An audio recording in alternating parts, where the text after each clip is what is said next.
Ia pernah dieluk-elukan sebagai simbol keberanian, pemimpin muda yang tak ragu membongkar bangunan liar, menantang kebiasaan lama, dan berdiri di barisan paling depan. Di usia awal 30-an, Ade Kuswara Kunang tampil berbeda, turun langsung ke lapangan, keras pada aturan, dan tegas pada siapapun. Dari situlah julukan Raja Bongkar lahir, bahkan disematkan langsung oleh Gubernur Jawa Barat, Deddy Mulyadi. Namun, hanya beberapa bulan setelah dilantik sebagai Bupati Bekasi, citra itu runtuh. Ade Kuswara Kunang kini berstatus tersangka dalam kasus dugaan korupsi ijon proyek hasil operasi tangkap tangan KPK. Lebih mencengangkan, praktik ini diduga melibatkan ayah kandungnya sendiri, HM Kunang. Dari Raja Bongkar, kini publik menyebutnya Raja Ijon. Ade lahir di Bekasi 15 Agustus tahun 1993. Ia tumbuh di lingkungan yang dekat dengan kekuasaan lokal.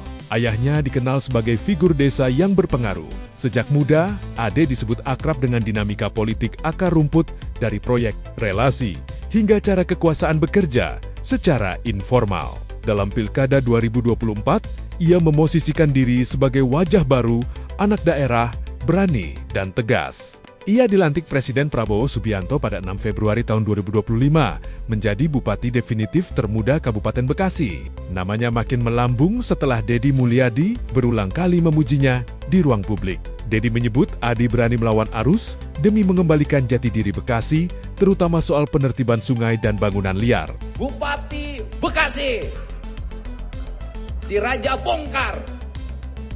Dia yang bongkar, saya yang bayar. Bupati Bekasi, si Raja Bongkar. Dia yang bongkar, saya yang bayar. Ucapkan terima kasih pada Pak Bupati Bekasi. Ini disebutnya oleh saya adalah Raja Bongkar. Pak Bupati, lanjutkan itu Pak, gusur-gusur tanpa. Saya pesan buat Pak Bupati di depan Pak Jaksa Agung. Pertama, segera lakukan evaluasi tata ruang di Kabupaten Bekasi. Tolong Bu, kembalikan kepadaan sungai ini kepada yang semula. Kemudian nanti Ibu bekerjasama dengan Kementerian PU.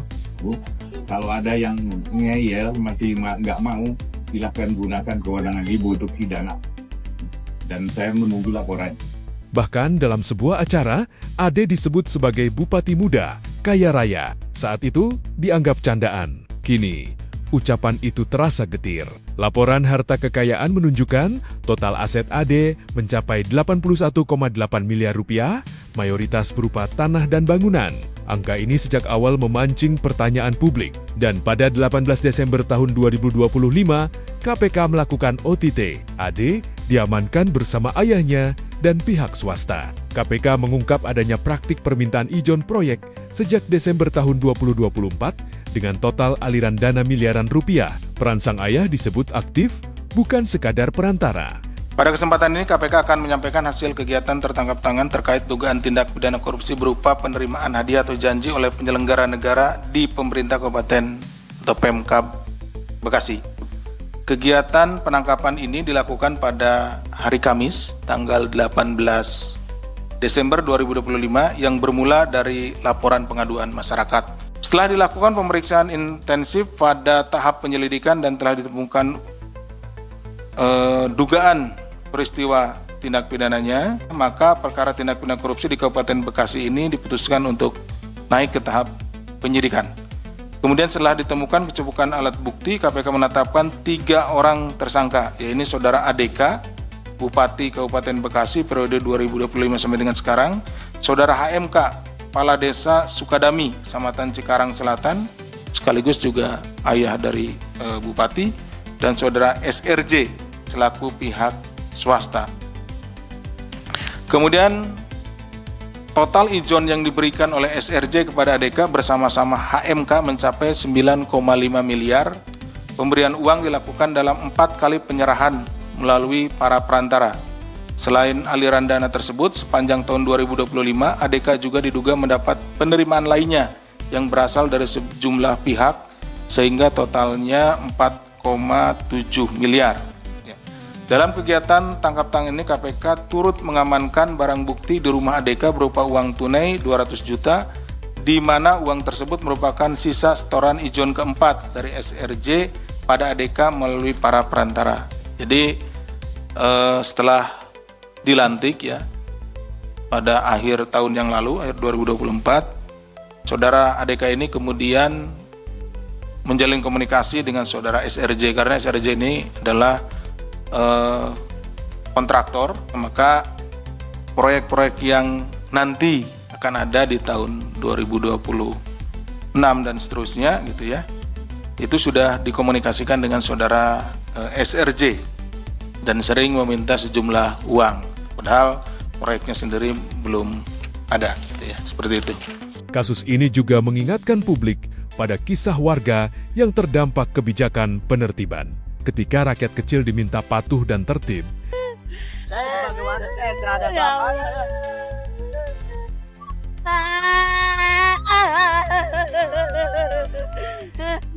katanya untuk rakyat, tapi kenapa justru rakyat kecil dikorbanin? Kadang gua tuh mikir, apa ini beneran untuk kemajuan atau cuma sekedar validasi aja biar kelihatan beda, biar dicap hebat dari sebelum-sebelumnya. Hari ini harga 4 rumah gue digusur, mungkin besok bisa jadi rumah kalian digusur. Lihat nih.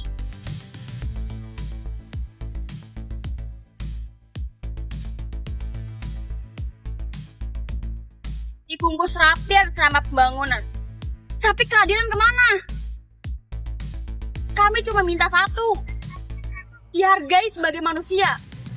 Karena rakyat bukan ajang buat pamer kebijakan. Dan ingat, suara yang disakiti bisa jadi gema yang paling keras. elit justru diduga bermain proyek di balik layar. Reaksi warganet pun keras. Julukan Raja Bongkar berubah makna. Dari simbol keberanian menjadi ironi kekuasaan. Tetapi tentunya saya termasuk yang dekat ya dengan Bupati Bekasi dan sering puji dengan Raja Bongkar karena memang sejak kepemimpinan awalnya sangat konsen terhadap normalisasi sungai dan penataan Bekasi yang sudah lama kumuh. Tetapi dan selama ini juga saya kalau bertemu dia selalu ngingetin. Saya bilang nggak boleh ada hal yang kira-kira bertentangan dengan prinsip-prinsip kepatutan. Saya selalu ngingetin sama dia dan dia selalu mengatakan nggak ada Pak. Tapi kalau sekarang terjadi ya itu kan di luar apa yang saya sampaikan selama ini pada mungkin pesan untuk kepala daerah lain juga. Yang lainnya tidak boleh lagi terjadi di Jawa Barat. Semua orang harus konsisten pada upaya-upaya untuk melaksanakan pemerintahan secara baik. Kisah Adi Kuswara Kunang menjadi pengingat pahit. Usia muda dan citra progresif tak otomatis menjamin bersihnya kekuasaan. Kini publik Bekasi menunggu satu hal. Apakah hukum akan membongkar semuanya, setuntas bangunan-bangunan yang dulu ia robohkan sendiri?